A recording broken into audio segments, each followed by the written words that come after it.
Sky, they plot the tea power.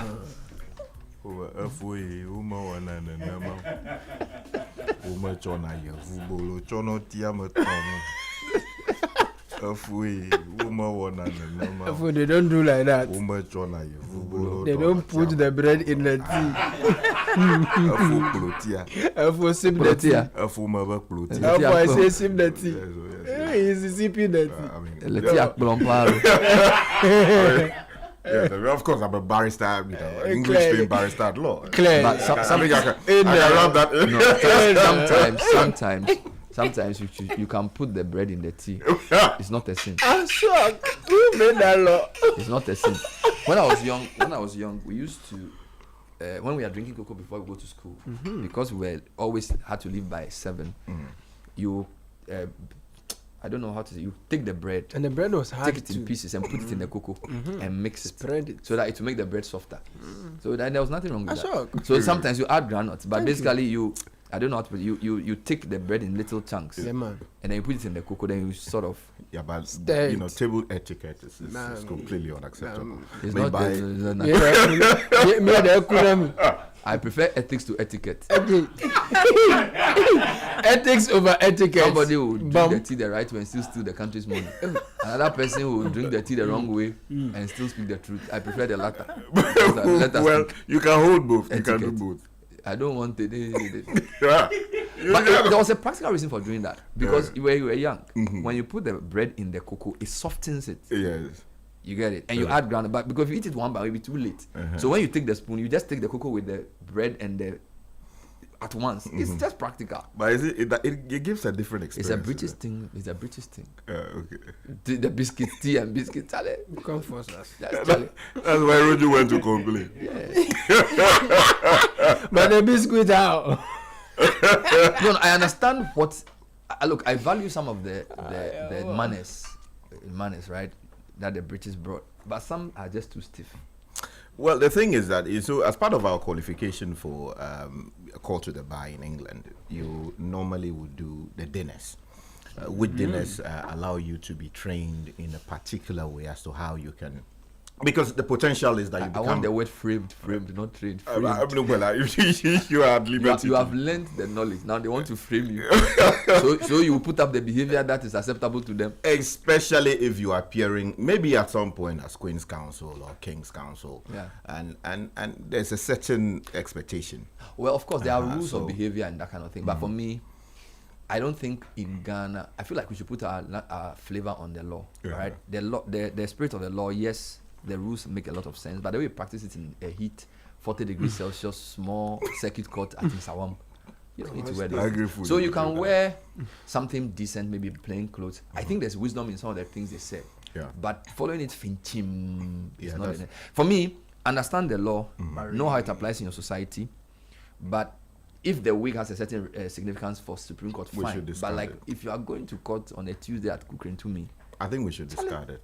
Respectfully. I think that on the issue of etiquette, okay, we focus, and respectfully, Sky, this is not with and they were still blowing the tea in front of us. We focus too much on the etiquettes that were imported. Thank you. Okay, and so you have to have your fork in your left hand, and but there are similar etiquettes in traditionally how we eat our foods. You use your fingers. Even fufu, how to cut the fufu with your 2 fingers. Exactly. That's etiquette. And there's a skill in it. They don't take a hand, chaka. Did you learn that one too? Did you learn that one? That fufu no. You do like, because if you went to the traditional authority here, the king, you would also, and you're going to, so say you're going to have fufu with otumfo. You need your etiquette and your skills. The precision. That is disrespectful. You have to lower the cloth. Yes. And roll it around your waist. And then face it. You have to scissors your fingers. And then use your thumb to do a hole in it. And then you scoop the soup. Oh my God. Oh my God. So I think that a fair balance is important, and I like that the Asians maintain their chopsticks, and they still do cutlery, but they have their chopsticks. For me, I like the Asians. They will take the one that they like, the one that they like. We take everything, and we even speak the slangs more than the people. Charlie, African man, don't do that. You know, so the example you give is an example. For me, you can acquire the knowledge, and I understand that the behaviors are important, but you always have to be wary of what they are trying to turn you into. Yeah. For me, I will be a student of many cultures, but a slave of none. You get it? So for me, I will learn it, I understand it, to the point where I can disagree with it. Yeah, that's so I don't want to say that because they also want to shape your behavior, because they want and I don't want to do a history lesson here, but the way they educated us was deliberate. There was a specific reason for doing it, right? They were not interested in industrialization or even mass education.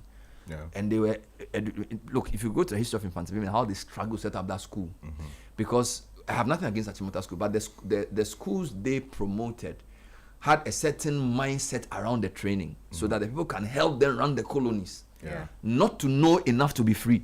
So the fundamental difference between a Fantipim mindset and an Achimota mindset, as a general example, is that Infantipim was built with a focus on creating Africans who would do things in a way that will be different.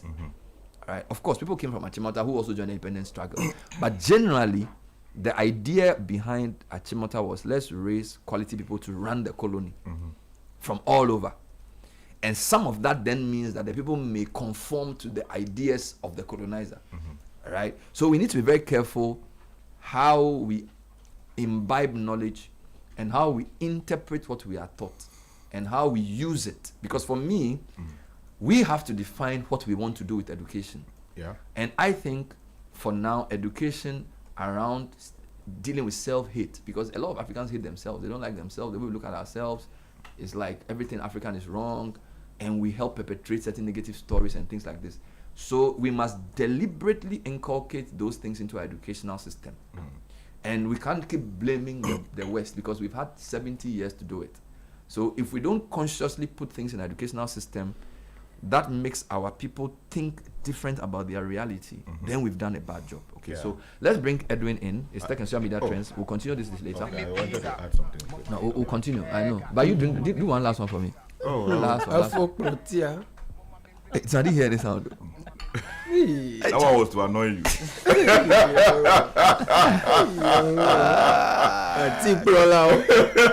No, the ever word for what he's done. Yeah, but I don't know the true version.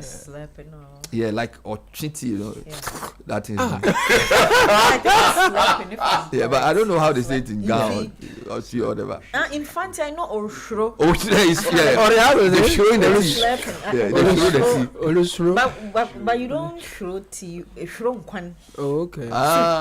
Hey, but you fancy on a different tangent.